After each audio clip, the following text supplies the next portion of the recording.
Hello बच्चों, क्या हाल चाल? सब लोग बढ़िया। तो भाई आज हम बात कर रहे हैं सबसे पहले अपना लास्ट क्लास का होमवर्क, पहले वो डिस्कस करेंगे फिर थोड़ा सा पढ़ेंगे। जी हाँ सर। तो भाई स्टार्ट करते हैं बिना किसी देरी के। तो भाई आज है डेट आपकी 12 जुलाई। टॉपिक चल रहा है आपका मोशन इन 1D, बोले तो एक वे में गति, जिसमें आपने थर्ड लेक्चर तक चाल और वेग के बारे में बात कर लिया है। उस पर कुछ क्वेश्चंस प्रैक्टिस भी किए थे और उन्हीं के आधार पर मेरे पास क्या कुछ यहाँ पे डेटा आपको दिया हुआ है, उसके बारे में बात करेंगे। ठीक है, तो भाई देखते हैं। मेरे पास क्वेश्चन नंबर 1 जो आपका होमवर्क का है, पहले उससे स्टार्ट करेंगे। ठीक है, क्वेश्चन क्या बोलता है उसके बारे में बात करेंगे भैया। अरे रे रे रे बच्चों, 1 मिनट इधर रुकेंगे। ओहो, हाँ जी। तो देखो क्वेश्चन क्या बोल रहा है।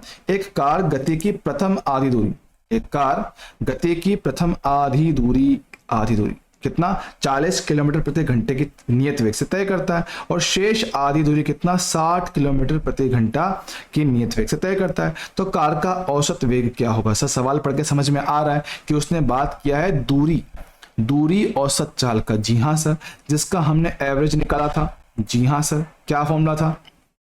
फॉर्मूला मेरे पास था x1 plus x2 divided bye कितना x1 बाय v1 था, प्लस x2 बाय v2 था। जी हाँ सर। अब क्योंकि उसने बोला गया कि सर x1 और x2 क्या मेरे पास समान है, बोला ना आधी आधी दूरी। जी हाँ सर, तो आप उनको इक्वल ले लो। कितना? ये d, ये भी कितना d, डिवाइड में d कॉमन लेके सर कितना 1/v1 प्लस 1/v2 यहाँ बचेगा। एक काम करेंगे सर, यहाँ पे d से d को काट देंगे। सिंप्लीफाई करने पे ये इक्वेशन सर कुछ ऐसी आती है 2v1 v2 upon v1 plus v2। ऐसे क्वेश्चन में लास्ट क्लास में कर भी लिए थे। ठीक सर, तो उसी के आधार पर अगर यहाँ पे वैल्यूज को पुट किया जाए तो v एवरेज कितना आएगा 2 इंटू v1 40, v2 60 डिवाइड में v1 प्लस v2 40 प्लस 60 कितना 100 आएगा। जी हाँ सर, 2 जीरो से अपन ने 2 जीरो यहाँ पे काट लिए, तो 2 इंटू 4 8 और 8 इंटू 6 48 मेरे पास यहाँ पर आएगा। तो 48 किलोमीटर पर आवर ये बनेगा इनका average velocity, option number C चलेगा। ऐसे बात करने से क्वेश्चन नंबर 2 में बोल रहा है कि एक व्यक्ति सीधी सड़क पर गति के प्रथम आधे समय, ध्यान से पढ़ना, गति के प्रथम आधे समय में v1 वेग से चलता है और अगले आधे समय में वेग v2 से चलता है, तो व्यक्ति का औसत वेग क्या होगा? सर इस बार बोल रहा है समय के बारे में, तो ये बनेगा टाइम एवरेज, है ना, समय औसत चाल। जी हाँ सर, और इसका केस भी हमने लास्ट क्लास में पढ़ा हुआ है, आराम से पढ़ा हुआ है। क्या बोलता है? ये बोलता है कि sir v1 t1 plus v2 t2 upon total time कितना भैया मेरे पास t1 प्लस t2 मेरे पास आएगा। तो भैया इसके हिसाब से दोनों टाइम मेरे पास सेम है। जी हाँ सर, प्रथम आधा और बाद का आधा, तो भाई ठीक है। अगर इसमें वैल्यूज को पुट करते हैं तो देखो भैया, पहला वेग v1, दूसरा टाइम मतलब टाइम कितना t, दूसरा वेग v2 टाइम कितना t डिवाइड में t प्लस t कितना 2t। सर t कॉमन लेके काट देंगे तो कितना v1 प्लस v2 बाय 2, ये होगा आपका आंसर ऑप्शन नंबर बी के साथ। चलेगा, डन। बात करें सर क्वेश्चन नंबर 3 की बात करें। बोला गया है 100 मीटर लंबी एक रेलगाड़ी 45 किलोमीटर पर आवर के एक समान रूप वेग से गतिशील है, तो इसे 1 किलोमीटर लंबे पुल को पार करने में कितना समय लगेगा? ऐसा क्वेश्चन हमने लास्ट टाइम देखा था कि सर हमारे पास क्या था, एक ट्रेन था। जी हाँ सर, ऐसे मेरे पास कोई ट्रेन था। ओहो, ट्रेन मेरे पास ये रहा, और इस ट्रेन को किसी पुल को पार करना था। जी हाँ सर, किसी पुल को उसको पार करना था, तो हमने कहा था कि सर उसको पार करने के लिए लास्ट क्लास में बताया था। ठीक है, पुल को ओहो ऐसे ऐसे ऐसे, इस पुल को पार करने के लिए सर उसको क्या, एक तो खुद की लंबाई L1 और पुल की लंबाई L2 इतनी दूरी चलनी पड़ी थी, ये हमने लास्ट क्लास में देखा था। जी हाँ सर, तो क्या हमारे पास चाल बराबर दूरी बटा समय। सर चाल कितना दे रखा है? दे रखा है 45 किलोमीटर प्रति घंटा। ठीक सर, दूरी कितना आएगा? सर एक तो पुल की लंबाई 1 किलोमीटर, एक खुद की लंबाई 100 मीटर। सर मीटर को बदला जाए किलोमीटर में, तो 100 बटा 1000 का भाग दोगे तो कितना हो जाएगा भैया? ये हो जाएगा पॉइंट का 1। ठीक है, तो हमने रखा है यहाँ पर हमारे पास पुल की लंबाई 1, खुद की लंबाई 0.1। सर समय नहीं पता, कोई बात नहीं, तो यहां से टी का वैल्यू कितना आएगा? ये आएगा 1.1 डिवाइडेड बाय 45। लेकिन ये तो किस में आया है?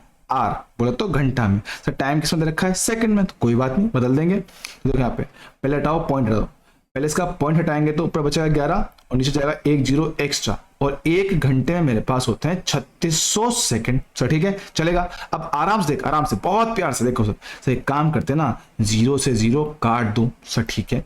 फिर 5 से काटो, 5 से काटते हैं 5 9 45, 5 से काटो 5 7 35, 5 2 जा 10, ठीक सर।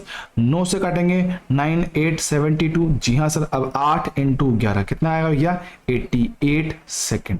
ये बनेगा आपका आंसर। तो ऑप्शन नंबर डी इसका आंसर हो जाएगा। बढ़िया, आराम से हो गया। अगला सवाल पढ़ेंगे। एक कण प्रारंभ में 20 सेकंड तक, है ना, ध्यान सुनना, एक कण प्रारंभ में 20 सेकंड तक तो 3 मीटर प्रति सेकंड के वेग से चल रहा है, फिर अगले 20 सेकंड में 4 मीटर पर सेकंड के वेग से चलता है, और लास्ट के 20 सेकंड से 5 मीटर पर सेकंड के वेग से चल रहा है। अगर ध्यान दोगे सर, तीनों समय अंतराल समान है, पहले 20, बाद में 20, फिर से 20, और उनके वेग कितने, v1 v2 और v3 अपने पास हैं, ठीक सर। तो समान समय अंतराल की बात कर रहा है। लो भैया देख लेते हैं। जब समय की बात करेगा, हम बात करेंगे समय औसत चाल। हमने पढ़ा है v1 t1 plus v2 t2 plus v3 t3 divided by total time कितना है भैया, t1 plus t2 plus t3 मेरे पास आएगा। तो यहाँ देखो भैया, मेरे पास v1 का वैल्यू कितना है, 3 है, टाइम कितना है, 20 है। v2 कितना है मेरे पास, v2 मेरे पास दे रखा है 4 मीटर पर सेकंड, टाइम कितना, 20 सेकंड। और लास्ट में v3 कितना, 5 मीटर पर सेकंड, टाइम कितना, 20 सेकंड। अब सर डिवाइड में क्या, टोटल टाइम 20 प्लस 20 प्लस 20 कितना आएगा, 60 सेकंड। तो सिंप्लीफाई करते हैं भैया, ऊपर कितना हुआ, ये रहा 60, ये कितना 80, ये कितना 100, डिवाइड में कितना भैया 60, इनको जोड़ा जाए कितना आएगा 240/60, कट कर दो भाई कितना आएगा 4 आएगा। तो 4 मीटर पर सेकंड ये है इसका औसत मान, ठीक है, चलेगा, जी हाँ। तो डायरेक्टली वैसे भी कर सकते हो, मैंने बताया था लास्ट क्लास में कि अगर समय अंतराल समान हो, अगर समय अंतराल समान हो तो कुछ नहीं करना है, जो आपको वेग दे रखे उन सबको जोड़ो बटे संख्याओं का भाग दे दो। तो भैया मेरे पास कितना था, 3 वेग था, फिर 4 हुआ, फिर 5 हुआ, बटे 3 करना, सोल्व करना, आपको 4 यहां से आंसर मिल जाएगा, ठीक है। तो ऐसे भी इसको किया जा सकता है, आसान सवाल है, बहुत आसान सवाल है, बहुत प्यार से हो जाता है सर, ठीक है। बात करें सर अगला सवाल, बोला गया तय किए गए विस्थापन और दूरी के अनुपात का आंकिक मान, आंकिक मतलब उसका परिमाण कितना होगा सर, ठीक है, उसकी बात करता हूं। किसकी बात कर रहा है सर, विस्थापन, जी हाँ, बोले तो डिस्प्लेसमेंट का परिमाण और डिस्टेंस का परिमाण, ये जो अनुपात है सर, इसके बारे में पूछ रहा है।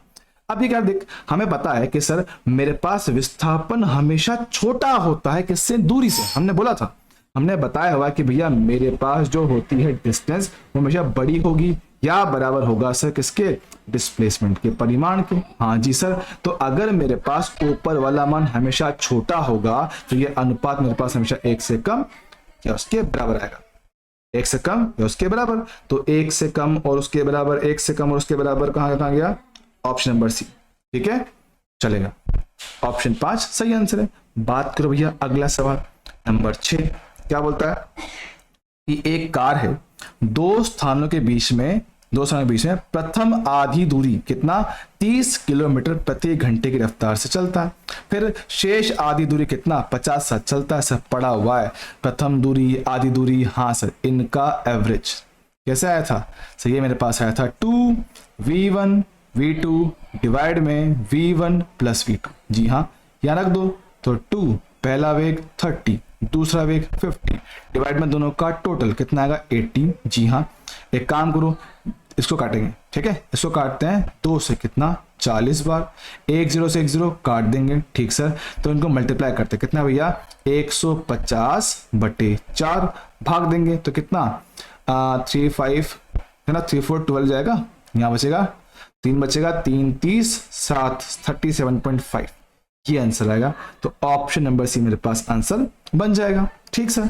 ऐसे ये लास्ट क्वेश्चन मैंने आपको होमवर्क दिया था जो कि बढ़िया सवाल था, बहुत बढ़िया सवाल था, इसके बारे में बात करते हैं। देखो इसमें क्या है सर, थोड़ी सी लैंग्वेज घुमाया हुआ, क्या बोल रहा है, एक कार है, तय की गई दूरी का 2/5वां भाग v1 चार्ज चलता है, ठीक सर, बचा हुआ शेष भाग 3/5 वो v2 चार्ज चलता है। तो उनका औसत मान पूछा सर, कोई दिक्कत नहीं, हमने बेसिक समझा हुआ है। तो भैया सर दूरी की बात कर रहा है, दूरी की, जी हाँ सर, दूरी वाले केस में क्या हमने एवरेज ऐसे पढ़ा था सर, कैसे, x1 plus x2 divided by x1 by v1 plus x2 by v2। जी हाँ सर, आप बोला सर 2/5वां भाग किसका, कुल दूरी का। एक काम करो, कुल दूरी d मान लो, तो x1 कितना आएगा सर, x1 है कुल दूरी d का 2/5वां हिस्सा।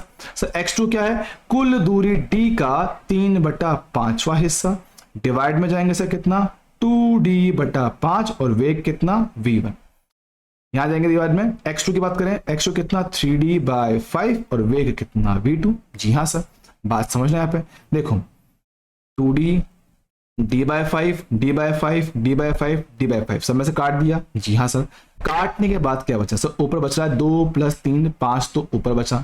बात करें सर डिवाइड में, सर क्या ले लें, एलसीएम ले लो v1 इंटू v2, तो ये कितना 2v2, ये कितना 3v1, ये जाएगा ऊपर, तो ये यहां से बचा 5v1 v2 डिवाइडेड बाय कितना 3v1 प्लस 2v2, ये आपका आएगा आंसर। ठीक है, तो ऑप्शन नंबर डी यही बनेगा आपका सही आंसर। ठीक है, चलेगा।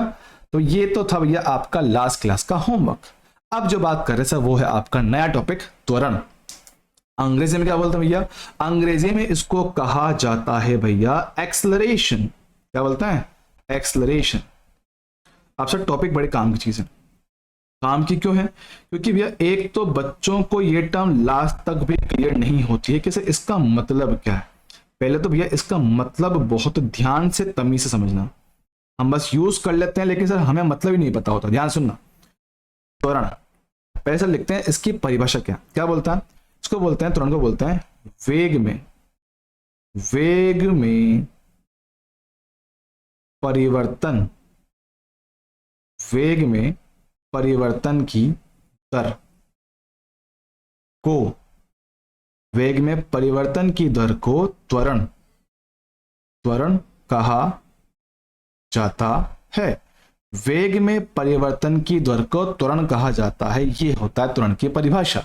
सर ये सब तो ठीक है, लेकिन सर इसका मतलब क्या, समझ। एक सिंपल बात बोलता हूं कि भैया जब जब मेरे पास वेग में परिवर्तन आएगा तब तब त्वरण आएगा। बात समझना, त्वरण कब आता है सर, त्वरण तब आता है जब वेग में परिवर्तन आता है। वेग के होने या नहीं होने से कोई फर्क नहीं पड़ रहा कि भाई अभी वेग है कि नहीं है, कोई फर्क नहीं पड़ रहा। सवाल यह है कि वेग में परिवर्तन हो रहा है कि नहीं हो रहा, कि भैया अभी जो वेग है क्या वो अगले क्षण में कुछ बदला है या समान रहा है। अगर बदल रहा है तो उसमें त्वरण आएगा। अब सर ध्यान देना सर, इनडायरेक्टली मेरे पास क्या है भैया, वेग जो है ना, वेग सर ये एक सदिश राशि। जी हाँ सर, ये मेरे पास एक वेक्टर क्वांटिटी है, एकदम परफेक्ट बात है।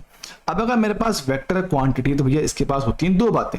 क्या, एक होता है इसका मैग्नीट्यूड, बोले तो परिमाण, एक होता है इसका मैग्नीट्यूड और एक होता है इसका डायरेक्शन। जी हाँ, एक होता है परिमाण, एक होता है दिशा। अब जरा समझो सर, वेग में परिवर्तन कब मानोगे सर, जब परिमाण बदल जाए या जब दिशा बदल जाए या दोनों बदल जाए। हाँ सर, मतलब कि त्वरण आपका तब आएगा जब आपके पास क्या हो, जब मेरे पास क्या होगा, असमान वेग, असमान वेग।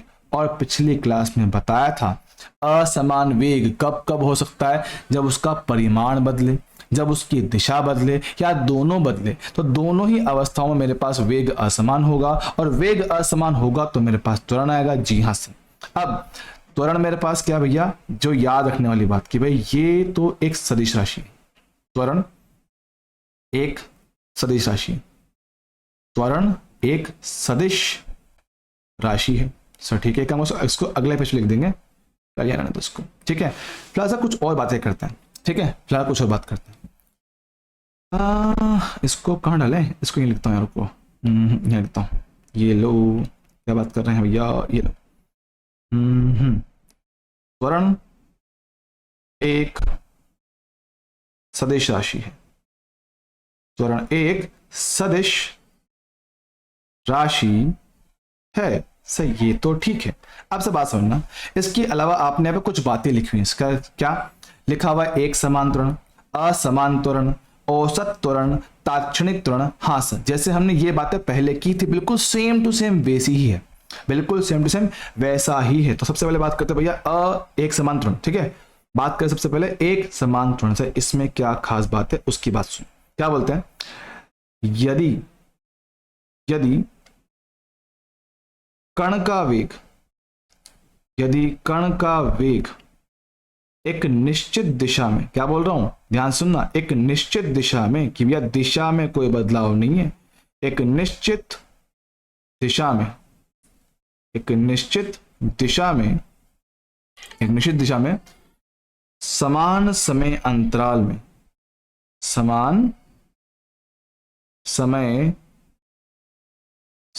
समय अंतराल में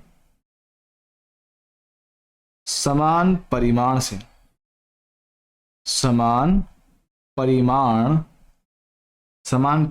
से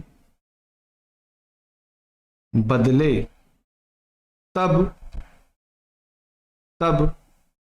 कण के त्वरण को, तब कण के त्वरण को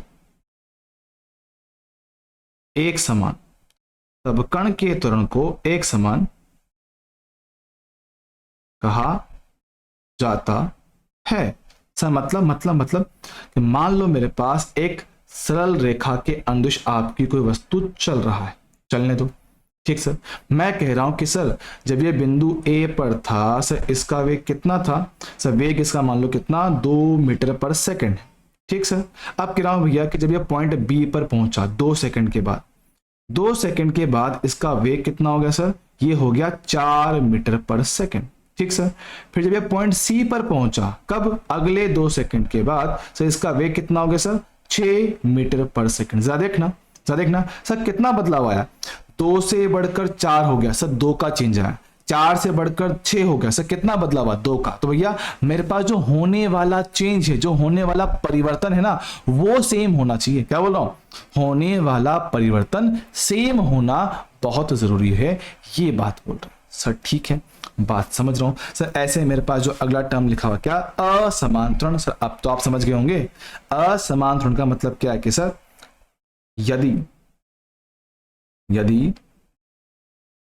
यदि कण का वेग समान समय अंतराल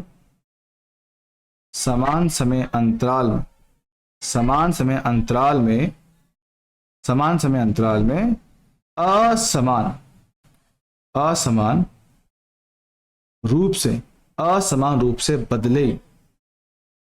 रूप से बदले, तब कण के त्वरण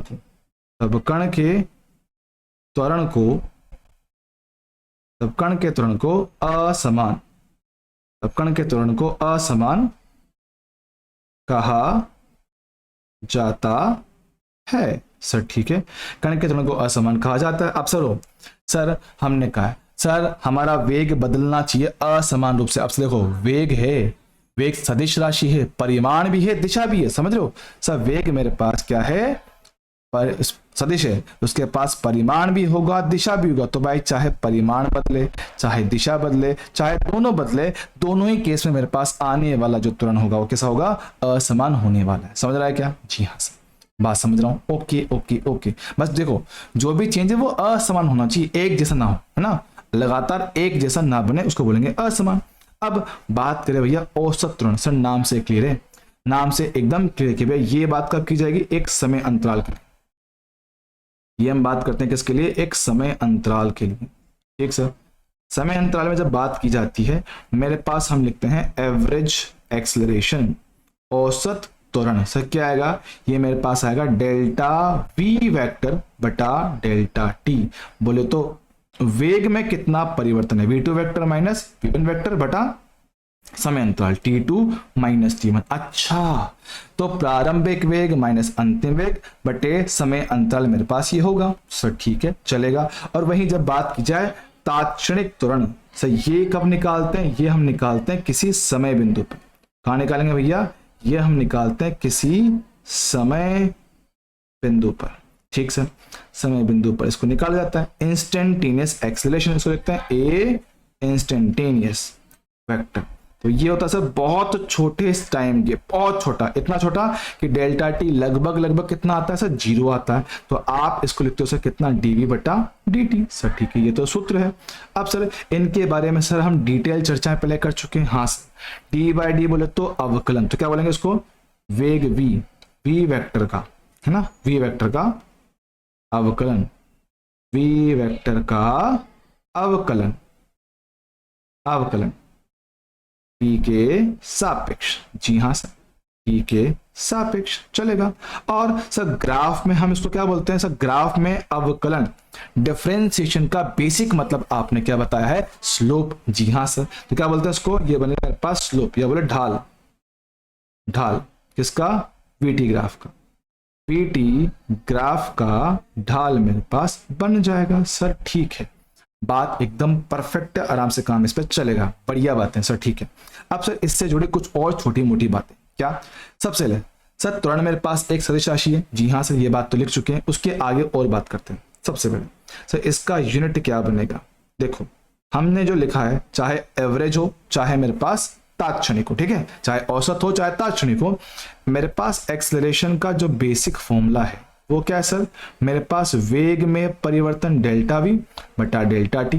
अब सर चाहे वेग में परिवर्तन हो या वेग हो, सर आएगा किस में, मीटर पर सेकंड में ही आएगा। समय किस में आएगा सर, सेकंड में आएगा। तो एक काम करो, सेकंड को नीचे ले आओ सर, कौन से वाले को, इस सेकंड को ले आओ नीचे, नीचे ले आया तो भाई क्या बचेगा, metre upon second into second, second का स्क्वायर। सर चलेगा। अब देख, मीटर का पावर 1, सेकंड की पावर -2, हमें क्या चाहिए, हमें चाहिए भैया एक तो विमीय सूत्र, एक चाहिए इसका यूनिट। तो यार देखो, मीटर पर सेकंड स्क्वायर क्या है, इसका यूनिट है। तो भैया एक्सेलरेशन का यूनिट मीटर पर सेकंड स्क्वायर बन गया। उसके अलावा सर इसका विमीय सूत्र, ध्यान से सुनना, इसका विमीय सूत्र क्या आएगा मेरे लाल, सर ये देखो, हम अगर बात करें यहां से, देखो सर इसमें द्रव्यमान तो नहीं है, नहीं सर, तो भैया द्रव्यमान बोले तो मास की पावर 0। सर ये मेरे पास देखो, ये क्या है, मीटर की पावर 1। सर मीटर क्या होता है, सर मीटर तो लेंथ का यूनिट होता है, और लेंथ को हम दिखाते हैं L से, तो L की पावर 1, क्योंकि भैया यहां पर पावर कितना, 1 है। सर ठीक है। सेकंड किसका यूनिट होता है सर, टाइम का, टाइम बोले तो T, तो टाइम T की पावर सर यहाँ कितना है, -2, तो हम भी कितना लगाएंगे, -2। ये है मेरे पास विमीय सूत्र, किसका, त्वरण का, किसका, त्वरण का विमीय सूत्र मेरे पास होगा। सर ठीक है, बात चलेगा। अब मैं एक बात यहाँ पे लिख रहा हूँ, इस पर थोड़ा फोकस करना। हमारी मैक्सिमम बच्चे इस चीज में हमेशा कंफ्यूज रहते हैं, ध्यान से सुनना क्या बोल रहा हूँ, ठीक है। यहाँ देखो, ओहो लगता है इसको, ध्यान से देखो, एक डालते से छोटा सा नोट, फोकस करेंगे, सुनेंगे क्या बात कर रहा हूं। पॉइंट नंबर 1 कि सर मेरे पास जब वेग में परिवर्तन, जब वेग में परिवर्तन होगा, तब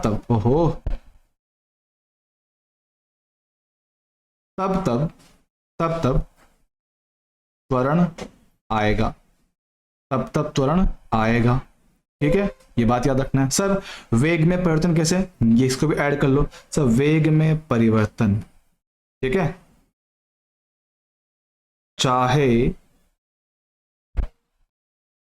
चाहे परिमाण में हो या दिशा में हो, बात करें सर परिवर्तन की, ठीक है, चाहे परिमाण में हो या दिशा में हो या दोनों में हो, जब ये परिवर्तन होंगे सर तब मेरे पास तुरंत आएंगे सर, ठीक है, ये बात तो याद रखना है। अब इसके अलावा जो अक्सर बच्चों को एक चीज बड़ी कंफ्यूज करती है हमेशा, ध्यान सुनना क्या बोलता हूं, यदि वेग शून्य है, तब त्वरण का शून्य होना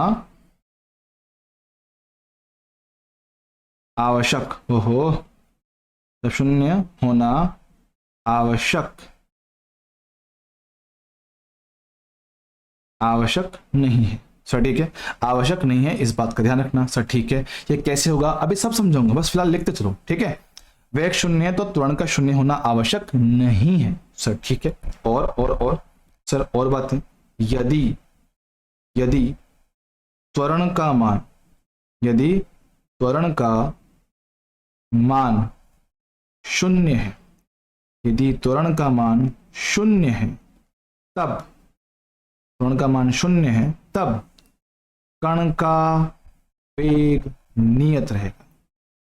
कण का वेग नियत रहता है। कण का वेग नियत रहता है सर। ठीक है, क्या बोल रहा हूं, देखो हमने क्या कहा था, हमने बोला है कि त्वरण का मतलब क्या है, वेग में परिवर्तन। त्वरण है तो वेग में परिवर्तन है, और त्वरण नहीं है तो वेग में परिवर्तन भी नहीं होगा। तो भैया सवाल के हिसाब से त्वरण का मान कितना है, 0 है। जब त्वरण है ही नहीं मेरे लाल, तो वेग में किस बात का परिवर्तन, तो जब त्वरण 0 होगा, कण का वेग नियत रहेगा, उसमें किसी तरह का कोई बदलाव, कोई परिवर्तन नहीं देखने को मिलेगा सर। ठीक है, दिमाग में बात सेट है, चलेगा। और सर वही क्या बोलते हैं, यदि मेरे पास त्वरण नियत है भैया, त्वरण मतलब होना वेग में परिवर्तन होना, समझना। त्वरण का होना मतलब वेग में परिवर्तन होना। तो भैया बोल रहा हूं त्वरण नियत है तब वेग में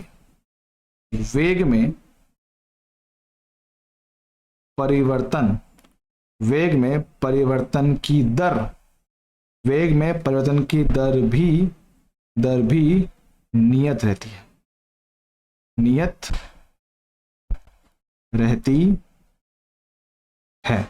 ये चीज है सर। ये कुछ बातें हैं जो अक्सर बच्चे इनमें कंफ्यूज होते हैं सर, थोड़ा क्लैरिटी कम है, अभी दिखाऊंगा, अभी समझ जाओगे। ठीक है, यहां कुछ बात करने से पहले त्वरण और मंदन बहुत छोटी बात है, आसान बात है, समझाता हूं कि भैया कब आप इस सिंबल ए को त्वरण बोलोगे और कब आप इसको मंदन बोलेंगे, बात समझ। ठीक है, सिंपल बात बोलता हूं, त्वरण का सीधा सिंपल मतलब क्या, त्वरण का मतलब यहां पे त्वरण हमारे पास है ना। त्वरण क्या होता है, त्वरण वस्तु के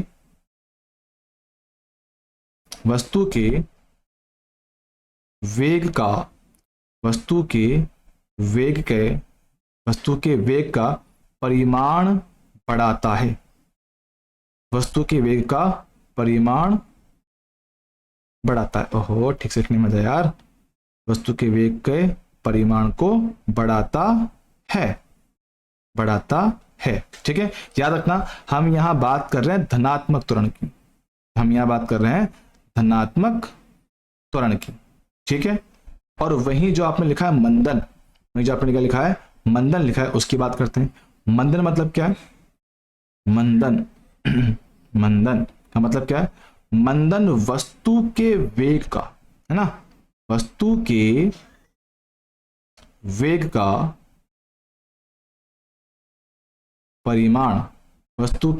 परिमाण घटाता है। यहां बात कर रहे हैं भैया किसके लिए, ऋणात्मक त्वरण की, ऋणात्मक त्वरण। अब एक चीज दिमाग में सेट रखना, यहां पे धनात्मक त्वरण हुआ चाहे ऋणात्मक त्वरण हुआ, ये सिर्फ और सिर्फ इनकी दिशा के आधार पर है। ये सिर्फ और सिर्फ इनकी दिशा के आधार पर है, इनके परिमाण, इनके वैल्यू से कोई लेना देना नहीं है। अब समझना, एक सिंपल बात बोलता हूं, समझोगे आप। देखो, त्वरण का सीधा जो मेरे पास संबंध होता है ना, वो होता है किससे, बल से। याद रखना, त्वरण का सीधा संबंध किससे होता है भैया, बल से होता है। तो इसी के आधार पर मैं कर रहा हूं बात, मेरी बात समझना। सब मान लो मेरे पास एक छोटा सा बॉक्स यहां पर है, ठीक है। मैं कह रहा हूं कि आपकी वस्तु फिलहाल से जा रही है आगे की ओर, ठीक है, आपकी वस्तु जा रही है फिलहाल आगे की ओर। सब मान लो सर कितना वेग है अभी, 2 मीटर पर सेकंड इसका वेग है। अब मैं कह रहा हूं कि सर अगर ऐसे में इसको समान दिशा में त्वरण दे दिया जाए, ध्यान सुनना, जिस दिशा में वेग है जिस दिशा में वस्तु जा रही है अगर आप उसी दिशा में त्वरण दे दो। सर मैंने क्या बोला है, त्वरण का सीधा सिंपल मतलब क्या भैया, बल है। तो भैया जहां त्वरण आया है उधर मैंने बल भी लगाया है। अब जरा सोचो कि सर वस्तु जहां जा रही है अगर उसी दिशा में बल लगा दिया जाए, ध्यान सुनना, अगर जिस दिशा में वस्तु जा रही है अगर उसी दिशा में बल लगा दिया जाए, वस्तु का वेग बढ़ेगा कम होगा, वस्तु की रफ्तार बढ़ेगी या कम होगी? सर मेरे हिसाब से बढ़नी चाहिए। आप जरा सोचो ना यार कि मान लो से मेरे पास एक छोटी साइकिल है, जी हाँ सर, इस छोटी साइकिल पे मैं मेरे दोस्त साथ बैठा हुआ हूँ सर, ठीक है, यहाँ मेरे पास सीट है, मैं यहाँ बैठा हुआ था। अब क्या कह रहा हूँ, अगर मैं जा रहा हूँ आगे की ओर किसी रफ्तार v के साथ, अगर मेरा दोस्त मुझे पीछे से आके धक्का देगा तो भैया मेरा वेग और बल दोनों क्या है, समान दिशा में, तो भाई वस्तु की रफ्तार बढ़ेगी ना। हाँ बात तो करेक्ट है। तो भैया मेरे पास v और a समान दिशा में, सर रफ्तार बढ़ेगी, रफ्तार बढ़ेगा सर, ठीक है ठीक है ठीक है। सेम बात कर रहा हूं, सेम बात कि मान लो मेरे पास वस्तु ये रहा, ठीक सर, अब मेरे पास वस्तु सर कहां जा रहा है, सर वस्तु जा रहा है पीछे की ओर रफ्तार v के साथ, ठीक है, वस्तु सर जा रहा है पीछे की ओर रफ्तार v के साथ। फिर से वही बात कि सर अब अगर मुझे वस्तु का रफ्तार बढ़ाना है, सर बल कहां लगाना चाहिए? सर सीधी बात है, जहां वस्तु जा रही है उसी दिशा में बल लगा दो ताकि आप उसको सपोर्ट करो, आप उसका साथ दो सर, ठीक है। तो हमने बोला कि जहां वस्तु जा रही है उसी दिशा में त्वरण आएगा, उसी दिशा में बल आएगा, जी हाँ सर। अब अगर मैं बात करूं अपने कोऑर्डिनेट सिस्टम के हिसाब से, सर उसके हिसाब से क्या बोलते हैं, सर उसके हिसाब से तो हम इसको बोलते हैं प्लस का x, इसको बोलते हैं प्लस का y, इसको बोलेंगे माइनस x और यहां बोलेंगे माइनस का y, जी हाँ सर। अगर मैं इस दिशा सिस्टम है ना, इस कोऑर्डिनेट सिस्टम के आधार पे बात करूं तो भैया वेग सर कहां है, ये वाला फर्स्ट केस में, फर्स्ट केस का वेग सर धनात्मक x दिशा में, तो भैया ये कैसा लेंगे सर, इसको हम बोलेंगे पॉजिटिव। सर त्वरण कहां पर है, सर त्वरण भी आपका प्लस x दिशा में ही है, तो आप इसको भी धनात्मक बोल दोगे सर, ठीक है, ए धनात्मक हुआ, ठीक सर। और सेकंड डायग्राम में सर वेग कहाँ है, सर ये तो माइनस एक्स की दिशा में, देख लो, हाँ सर माइनस एक्स है, तो अगर ये माइनस एक्स में तो आप इसको नेगेटिव लेंगे, ठीक है सर। सेम तरीके से मेरे पास आने वाला त्वरण से ये भी कहां पर है, माइनस एक्स में है, अगर माइनस एक्स में है तो भैया इसके आगे भी क्या माइनस साइन लग जाएगा, इसके आगे भी माइनस साइन मेरे पास लग जाएगा सर। बात तो एकदम ठीक है, बात तो एकदम ठीक है, बात मैं बिल्कुल पकड़ पा रहा हूँ, समझ पा रहा हूँ, हाँ जी सर।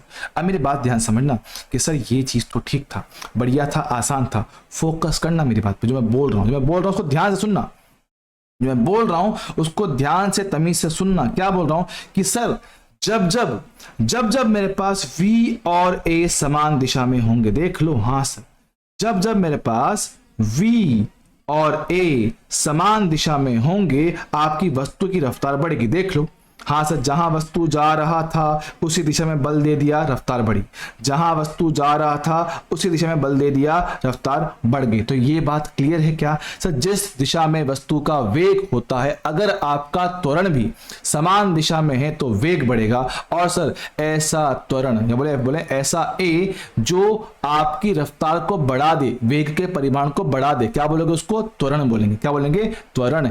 इंग्लिश में क्या बोलते हैं, एक्सेलरेशन, क्या बोलेंगे उसको, एक्सेलरेशन बोलेंगे सर। तो भी ठीक है, क्या बोलता हूं, यहां इसको लिख देते हैं इस बात को, जब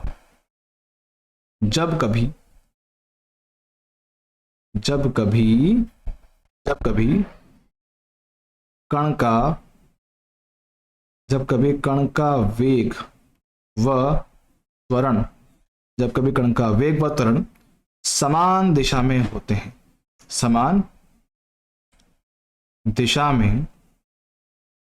दिशा में होते हैं, तब कण का चाल मतलब वेग का परिमाण, कण का चाल लगातार बढ़ता है, वह इस प्रकार की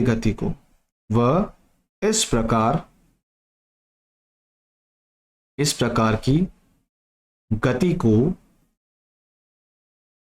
त्वरित गति कहते हैं। क्या बोलेंगे इसको, इस प्रकार की गति को त्वरित गति कहते हैं। बात समझ रहे हो क्या? जी हाँ सर, ये बात एकदम दिमाग में सेट हुई है सर, बढ़िया बात, शानदार बात। अगर इसी बात को सर एक और तरीके से देखें, एक और तरीके से, भैया अगला एग्जाम्पल ध्यान से देखना, सेम कहानी है कि सर वही मेरे पास ब्लॉक है, जी हाँ सर, वही बात कर रहा हूं कि सर वस्तु जा रही है इस बार आगे की ओर किसी रफ्तार v के साथ, किसी रफ्तार v के साथ। अब अगर ऐसे में मैं इस पे ऐसा त्वरण लगाऊं, मैं इस पे ऐसा त्वरण, ऐसा एक्सेलरेशन a लगा दूं जो v के विपरीत दिशा में, मैंने कहा था कि भैया त्वरण का सीधा संबंध बल के साथ होता है, तो जहां होगा त्वरण वहां होगा बल। अब जरा सोचो सर, वस्तु जा रही है आगे की ओर रफ्तार v के साथ, मैंने सब बल लगा दिया पीछे की ओर, क्या होगा सर? वस्तु की रफ्तार कम होनी चाहिए। जरा सोचो सर, अगर मैं दौड़ता हुआ आगे जाऊं और उसके पीछे भैया क्या बल लगा दिया जाए, सर रफ्तार कम ही तो होगा। जरा सोचना यार, देख मेरे पास, देख, मान लीजिए है नादान बालिका, सर ये दौड़ते हुए सर आगे जा रही है, जी हाँ सर।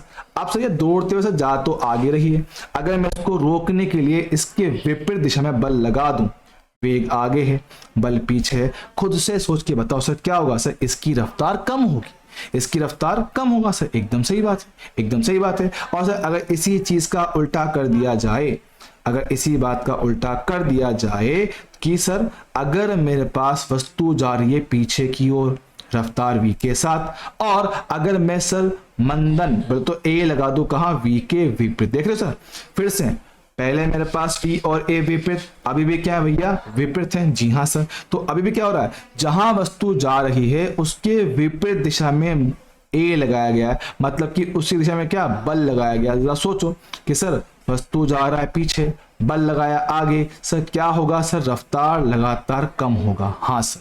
और रफ्तार का कम होना ही क्या कहलाता है? मंदन। क्या कहलाएगा? मंदन। तो ये बात दिमाग में भैया सेट रखनी। सर कौन सी बात? लिख देता हूं, देखो क्या बोलते हैं, जब कभी, ओहो, जब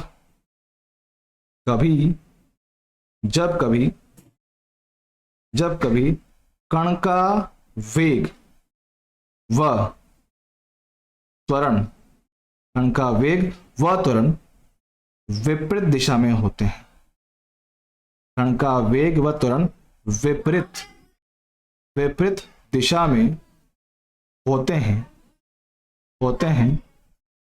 तब कण की चाल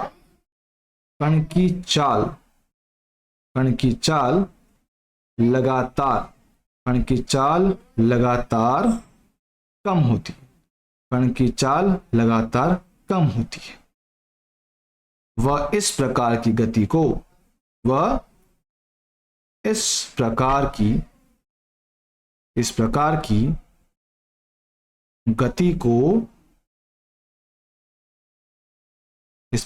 गति को मंदन कहा जाता है। बात समझना, इस प्रकार की गतियों को क्या बोलते हैं भैया? मंदन कहते हैं। अब एक बात ध्यान देना, सर पहले केस में आपका ए कहां पर है? सर पीछे की तरफ। ए कहां है? पीछे तरफ। सर पीछे मतलब क्या ये -x में है? हाँ सर, ये कहां है? -x। मतलब ये पहले केस में ए का साइन सर कैसा होगा? माइनस। सर ठीक है, सेम बात करूंगा दूसरे डायग्राम में। सर आपका त्वरण कहां है? आगे की ओर। त्वरण कहां है? आगे की ओर। क्या ये +x दिशा में? जी हाँ सर, दोनों मेरे पास सेम है, +x। तो भैया इस केस में भैया मेरे पास कैसा है? इसका साइन प्लस आएगा। अब थोड़ा गौर करना कि सर यहां पर a+, यहां पर भी a+, लेकिन इस केस में इसको क्या बोल रहे हैं? त्वरण बोले, त्वरित गति बोल रहे हैं, इसको बोलते हैं त्वरित गति। और यहां क्या बोलते हैं? मंदित गति। अच्छा देख लो, दोनों में ए का केस प्लस है। हाँ सर, एक में बोल रहे हो त्वरित गति, एक में बोल रहे हैं मंदित गति। सर ठीक है, सेम तरीके से देख, इस केस में ए कैसा है सर? माइनस। सेम तरीके से यहां कैसा है? ए माइनस। अब देख सर, ये भी माइनस, ये भी माइनस। हाँ सर, दोनों केस में ए माइनस है, लेकिन ऊपर वाले डायग्राम में हमने क्या बोला है? इसको बोला है त्वरित गति, इसमें रफ्तार लगातार बढ़ रहा है। लेकिन जो दूसरा वाला नीचे वाला है, इसको आपने क्या बोला है? मंदित गति। क्या बोल रहे हैं? मंदित गति। मतलब कि सर इसमें आपकी रफ्तार लगातार कम होगा। जी हाँ, तो याद रखना, आपके ए के ए का मान, त्वरण का मान प्लस माइनस होने से कोई फर्क नहीं पड़ता है, निर्भर करता है कि v के साथ साथ a कहां पर है ना, v और a दोनों साथ में कहां पर है, तब जाके आप ये कह पाओगे कि आपकी वस्तु की रफ्तार बढ़ रही है या कम हो रही है, बढ़ रही है या कम हो रही है। बहुत काम की बात है, बच्चे अक्सर इसमें गड़बड़ कर जाते हैं, बच्चे अक्सर इसमें गड़बड़ कर जाते हैं। तो भाई बहुत काम की बहुत प्यारी छोटी सी चीज है सर, ठीक है चलेगा। तो आप चाहो तो इस चीज को हम लिख देते हैं शॉर्ट में, क्या बोलो भैया, छोटा सा नोट, छोटा सा नोट। क्या बोल रहे हैं, ए के धनात्मक व क्या बोला अथवा, धनात्मक अथवा ऋणात्मक, धनात्मक अथवा ऋणात्मक, ऋणात्मक होने से, ऋणात्मक होने से कण की त्वरित अथवा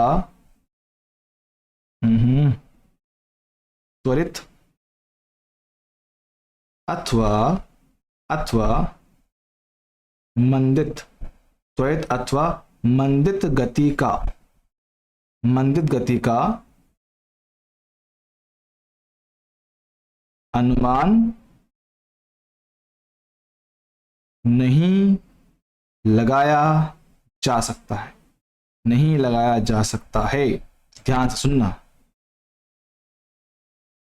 यह केवल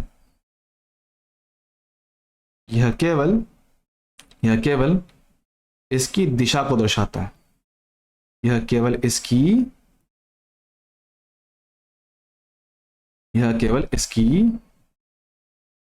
दिशा को दर्शाता है सर, ठीक है। अब अगर ये बात समझ चुके हो ना, अब अपन ने जो पॉइंट लिखे थे ना पहले, सर उनको क्लियर करता हूं वन बाय वन, देखो समझोगे। सर मैंने लिखा था पॉइंट नंबर 1 सर, जब वेग में परिवर्तन होगा तब मेरे पास त्वरण आएगा। सही, तो सिंपल बात है, हमने बोला यही ना, त्वरण की परिभाषा ही यही थी कि वेग में परिवर्तन की दर, वेग में परिवर्तन होगा तो मेरे पास त्वरण आएगा सर, ठीक है। बात करो sir point number 2, sir doubt इसमें था कि सर अगर वेग शून्य है तो त्वरण का शून्य होना आवश्यक होना चाहिए मेरे हिसाब से, तो बच्चों के दिमाग से यही आती है। तो एक बात समझना सर, त्वरण का वेग शून्य कब होगा सर, ये एक बिंदु पर होगा, एक पॉइंट ऑफ टाइम पर होगा, एक समय बिंदु पर होगा। लेकिन हम जो बात करें सर त्वरण से, ये क्या है, ये वेग में परिवर्तन की बात है, एक बिंदु की बात थोड़ी है, एक बिंदु की बात थोड़ी कि वेग में परिवर्तन कैसा, हम वो पूछ रहे हैं। अच्छा सर, एक अच्छा सा एग्जाम्पल दो, देख समझाता हूं, यहाँ देखना एक एग्जाम्पल देता हूं बहुत प्यारा सा। मान लो सर एक वस्तु है, ठीक है, मेरे पास भैया एक वस्तु है, मान लो ये रहा वस्तु, ठीक सर। मैं कह रहा हूं ये वस्तु आपका जा रहा है सर आगे किसी वेग v के साथ, ठीक, और इसको रोकने के लिए आपने इसके विपरीत दिशा में सर बल लगाया, और जहां बल लगा होगा सर वहां पे a भी मेरे पास आएगा। और हमने अभी अभी समझाया कि सर जब v और a एक दूसरे के विपरीत होंगे, जब v और a एक दूसरे के विपरीत होंगे सर, आपके पास चाल का मान लगातार घटेगा, रफ्तार लगातार कम होगा सर, ठीक है। रफ्तार कम करना है तो एक एग्जांपल लेते हैं, सर मान लो सर v कितना है, 10 मीटर पर सेकंड। ध्यान सुनना, 10 मीटर पर सेकंड है, जी हाँ सर। अब मैं कह रहा हूं कि सर मेरे पास लगातार रफ्तार कम होने वाला है, ये क्या होगा, मंदित गति होने वाला है सर, ठीक है, क्योंकि मेरे पास v और a एक दूसरे के विपरीत हैं सर, ठीक है। ये क्या मेरे पास मंदित गति सर, ठीक है। लगातार रफ्तार कम होने वाला, पक्का सर, चलेगा। देख सर पहले कितना है, 10 है, जी हाँ सर। कितना हो गया सर, 8 हो गया, ठीक है। कम होते होते सर कितना, 6 हो गया। कम होते होते सर कितना, 4 हो गया। कम होते होते सर कितना, 2 हो गया सर। कम होते होते सर कितना, 0 हो गया। ध्यान समझना सर, रफ्तार लगातार कम हो रहा है।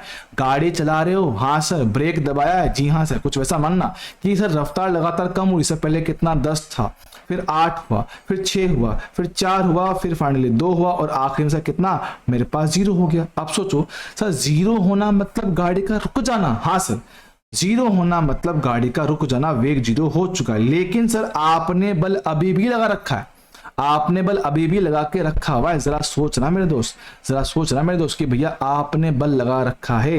एक सिंपल एग्जांपल देता हूं, देखो समझोगे। हाँ ये लड़की, लो भैया सही, ये लड़की रही, ठीक सर, सही है, दौड़ते हुए सर आगे जा रही है, और मैं कह रहा हूं कि भैया मैंने इस पे लगातार इसकी गति के विपरीत दिशा में क्या कर रखा है सर, बल लगा रखा है, ठीक सर, लगातार बल मैंने लगा रखा है F, और ये बढ़ रही है आगे किसी रफ्तार 10 के साथ, ठीक सर। फिर ये 8 होगा, फिर 6 होगा, 4 होगा, 2 होगा, 0 होगा। ध्यान सुनना मेरी बात, ध्यान सुनना, मैं कह रहा हूं सर लड़की सर दौड़ते हुए आगे जा रही थी, जी हाँ सर, लड़की सर दौड़ते हुए आगे जा रही, सर पहले रफ्तार कितना 10 था, अब क्योंकि आपने बल लगा रखा है रफ्तार की उल्टी दिशा में, सर रफ्तार लगातार कम होगा, सर पहले तेज दौड़ रही थी, अब 8 हो गई, फिर 6 हो गई, फिर 4 हो गई, फिर 2 हो गई, अब 0। लेकिन सर बल तो अभी भी लग रहा है ना, बल तो अभी भी पीछे लग रहा है, तो क्या होगा, इस बल की वजह से, इस बल की वजह से अब जो ये लड़की है सर ये पीछे वापस चलना शुरू करेगी। हाँ जी सर, घूम के वापस आएगी। हाँ सर, पहले जा रही थी 10, 8, 6, 4, 2, 0, रुका, पर बल की वजह से वापस घूमकर पीछे चलना स्टार्ट कर देगी। जी हाँ सर, वापस चलना स्टार्ट कर देगी। जी हाँ, तो अगर एक सिंपल सी बात कहूं कि भैया आपकी जो ये लड़की थी, ये जो लड़की था है ना, सब पहले ये दौड़ के गई आगे, सर ठीक है, लो भैया पहले ये गई दौड़कर आगे, ठीक सर, फिर वहां से घूमकर वापस ऐसे ही ये आ गई, है ना, फिर वहां से ये वापस घूम के ऐसे वापस आ गई। ओहो, ऐसे दिखाता हूं, पहले ये गया फिर घूम के वापस आ गया, तो देखो सर पहले गया आगे जाना, रफ्तार कम हुआ, वेग 0 बना, फिर घूम के वापस पीछे आ गया। अब मेरी बात समझ ध्यान से, मेरी बात को ध्यान से समझना कि सर एक पॉइंट ऐसा मिला है जहां पर वेग कितना है, 0 है। जी हाँ सर, वेग कितना है, 0 है, लेकिन सर वेग 0 होने से बल जो आपने लगा रखा था फोर्स, सर वो थोड़ी 0 हुआ है, बल तो 0 के बराबर हुआ नहीं सर, वो तो लगातार लग रहा था, और बल 0 नहीं होगा तो भाई त्वरण भी 0 नहीं होगा। सर मतलब क्या हुआ कि यहां पे जो त्वरण मेरे पास था वो वेग की दिशा को बदलने में काम आया। देख इस बिंदु से, है ना, इस बिंदु से ठीक पहले सर वेग कहां था, आगे की ओर, अब कहां है, पीछे की ओर। अरे हाँ सर, तो यहाँ पे त्वरण ने काम यही किया है, यहाँ पे आपके ए ने यही काम किया है कि वेग की दिशा को बदला है, और दिशा बदलने में सर एक बार तो वेग 0 बनेगा ही सही, और यही आपका जवाब है किसका, इस पॉइंट का। कौन सा, पॉइंट नंबर 2 के सर अगर वेग 0 हो भी जाए तो भी त्वरण का मान 0 होना आवश्यक नहीं है, जो कि हमारे पास केस कौन सा है, पलटी मारने वाला, आगे चलते चलते पीछे घूम जाने वाला केस, वो यही वाला है। ठीक सर, आप कह रहे हैं त्वरण का मान 0 हो जाए तब क्या होगा, सर हमने कहा है त्वरण का मतलब क्या है, वेग में परिवर्तन की दर। अगर मेरे पास यहां बात करूं उस पॉइंट की, है ना, ये पॉइंट नंबर 2 था, पॉइंट नंबर 3 की बात करूं कि भैया ए हमने क्या पढ़ा है, सर ए हमने पढ़ा है डेल्टा वी वेक्टर बटा डेल्टा टी वेक्टर। अब वो बोल रहा है कि त्वरण मेरे पास कितना, 0, क्रॉस मल्टीप्लाई करो तो डेल्टा वी वेक्टर से कितना है, 0, तो भैया वेग में परिवर्तन 0 है। क्या बोल रहे हैं, वेग में परिवर्तन 0 है। सर वेग में परिवर्तन नहीं हो रहा है, वेग में परिवर्तन नहीं हो रहा है मतलब वेग नियत है ना, वेग में परिवर्तन नहीं हुआ मतलब वेग मेरे पास नियत है। जी हाँ एकदम बढ़िया है, वेग एकदम नियत है। सब बात तो समझा, तो पॉइंट नंबर 3 भी एकदम क्लियर हो गया। और लास्ट में त्वरण का नियत होना, तो भैया वेग तो परिवर्तन होता रहेगा, अब जैसा त्वरण होगा वैसा परिवर्तन देखने को मिलेगा। अगर त्वरण नियत है तो नियत रफ्तार से बदलेगा, अगर मेरे पास त्वरण लगातार बढ़ रहा है, अगर त्वरण लगातार बढ़ रहा है तो परिवर्तन की दर भी लगातार बढ़ेगी, अगर त्वरण का मान कम हो रहा है तो परिवर्तन की दर भी लगातार कम होगी। ठीक है, बात पकड़ रहे हैं। जी हाँ, देखो यहाँ पे लैंग्वेज में हम लोग बड़े कंफ्यूज होते हैं, इसलिए मैं आपको इसको इतना डिटेल में बता रहा हूँ। ठीक है, चलेगा, डन सर। अब सर बात करें सर छोटे मोटे प्यारे प्यारे सवालों की। ठीक है, एकदम आसान से बात करेंगे, एकदम आसानी से होने वाले सवाल की बात करेंगे। ठीक है, उससे वजह एक छोटी सी बात नोट, वैसे तो ऑलमोस्ट हर बच्चे को ये बात पता है, फिर भी देखते हैं यहाँ पे क्या बात कर रहा हूँ। सर हमने क्या पढ़ा, हमने एक तो पढ़ा है स्थिति सदिश एस वेक्टर। जी हाँ सर, क्या बोलते हैं इसको बोलते हैं पोजीशन वेक्टर। जी हाँ, पोजीशन वेक्टर हिंदी में क्या बोलेंगे भैया इसको? हिंदी में बोलते हैं स्थिति, स्थिति सदिश। ठीक है, फिर मेरे पास एक हमने पढ़ा भैया वी वेक्टर। क्या बोला भैया हमने पास? इसको बोला वेलोसिटी। क्या बोलते हैं इसको? Velocity vector. इसको हिंदी में क्या बोलते हैं? हिंदी में भैया इसको बोलते हैं वेग सदिश, वेग सदिश। ओहो हो, वेग सदिश चलेगा। और आखिरी मेरे पास क्या? ए वेक्टर, बोले तो एक्सलरेशन, एक्सलरेशन। हिंदी में क्या बोलते हैं इसको? त्वरण। ठीक सर। अब क्या बोलता हूं सर, हमने इनसे जुड़े कुछ छोटे मोटे सूत्र पढ़े हैं सर। कौन सूत्र पढ़े? देखो सर, हमने पढ़ रखा है कि v बराबर डी एस बटा डी टी। जी हाँ, तात्क्षणिक चाल या तात्क्षणिक वेग। हाँ सर, हमने पढ़ा था, हमने पढ़ा था इंस्टेंटेनियस वेलोसिटी। जी हाँ, हमने कहा था डी बाई डी का मतलब क्या होता है? अवकलन। जी हाँ, मैं कह रहा हूं तो अगर आपको s पता हो तो आप s का अवकलन करके v को प्राप्त कर सकते हो। जी हाँ, तो मैं क्या कह रहा हूं? s का अवकलन करने पर, इसको डिफरेंशिएट करने पर, क्या बोल रहा हूं? इसको डिफरेंशिएट करने पर आपको क्या मिलेगा सर? वेग मिलेगा। देख लो, v बराबर डी एस बटा डी टी, तो s का अवकलन करने पर v मिल सकता है। s का अवकलन करने पर सर क्या? v मिलेगा सर। ठीक है, एकदम सेम तरीके से सर हमने अभी पढ़ा क्या? एक्सेलरेशन a बराबर dv बटा dt। जी हाँ, इसको क्या बोलेंगे? इसको बोलते हैं इंस्टेंटेनियस एक्सेलरेशन, तात्क्षणिक त्वरण। Okay sir. सर ये भी कहानी कुछ वैसी है सर। डी बाई डी का मतलब क्या होता है? अवकलन। तो क्या बोले इसको? v का अवकलन करने पर a मिल जा रहा है। सही बात। तो क्या बोल रहा हूं सर? v का करें डिफरेंशिएशन, बोले तो अवकलन, क्या मिलेगा भैया? मेरे को मिलेगा एक्सेलरेशन। सर ठीक है, एकदम सही बात है। देखो भैया, ये मेरे पास क्या? डिफरेंशिएशन। ये मेरे पास क्या? डिफरेंशिएशन। सर फॉर्मूला चाहो तो यहां लिख सकते हैं। मेरे पास v क्या होता है? डी एस बटा डी टी। a क्या होता है? dv बटा dt। सर ठीक है, बात समझ रहा हूं। अब मेरी बात समझना, फोकस करना। सर अगर मुझे वापस आना हो कि मान लो अब आपको उसने a दिया हुआ है और आपसे v पूछा हुआ है, उसने आपको a दिया हुआ है और v पूछा, तो एक काम करो ना सर, बचपन से एक काम करते हैं, जो पता होता है उनको एक तरफ, जो नहीं पता होता उनको दूसरी तरफ। सर ठीक है। सर क्या निकालना है? सर v निकालना है। तो एक काम कर, मेरे पास इस सूत्र में जो निकालना है उसको रख एक तरफ। क्या निकालना? सर v निकालना। तो एक काम कर, क्रॉस मल्टीप्लाई कर। तो भैया v को लिया एक तरफ, यहां बचा a dt। जी हाँ सर, इसका कर देंगे समाकलन, इंटीग्रेशन। क्या बचेगा सर? ये बचेगा मेरे पास v, है ना? क्या बचेगा मेरे पास? लिमिट डाल देंगे सर v1 से लेकर v2 तक, टाइम t1 से लेकर t2 तक, तो यहां से आपको v मिल जाएगा। एकदम सही बात। तो देखो, जब मेरे पास a का वैल्यू पता है और v निकालना, क्या किया सर? हमने किया इंटीग्रेशन, समाकलन। अच्छा, तो देख a से v तक आने के लिए क्या किया भैया? इंटीग्रेशन। क्या किया? इंटीग्रेशन। सर कैसे किया? हमने किया dv बराबर a dt का इंटीग्रेशन। एकदम सही बात। क्या सेम चीज मैं यहां अप्लाई कर दूं? कि मान लो अगर आपको s निकालना हो और v पता हो, तो भाई जो पता है उनको एक तरफ, जो नहीं पता उसको दूसरी तरफ। तो देखो क्या बनेगा, यहां से बन गया ds बराबर v dt का इंटीग्रेशन। तो भैया कर देंगे इंटीग्रेट। जी हाँ सर। तो भैया सेम कहानी यहां पर। तो भैया v पता हो, s निकालना, तो क्या करेंगे भैया? फिर से इंटीग्रेट। फॉर्मूला क्या बन गया? ये बन गया ds बराबर v dt का इंटीग्रेशन। जी हाँ, मेरे पास ऐसे ही चीजें बन जाएंगी, मेरे पास ऐसे कुछ ही चीजें बन जाएंगी। अब पहले भैया इसके क्वेश्चन करने से पहले एक बार आप डिफरेंशिएशन और इंटीग्रेशन के फॉर्मूले रिवाइज करो, ताकि नेक्स्ट क्लास में मैं आपको इसके क्वेश्चन करवा सकूं बहुत सारे, क्योंकि इसमें क्वेश्चन आपको बहुत सारे करने रहेंगे।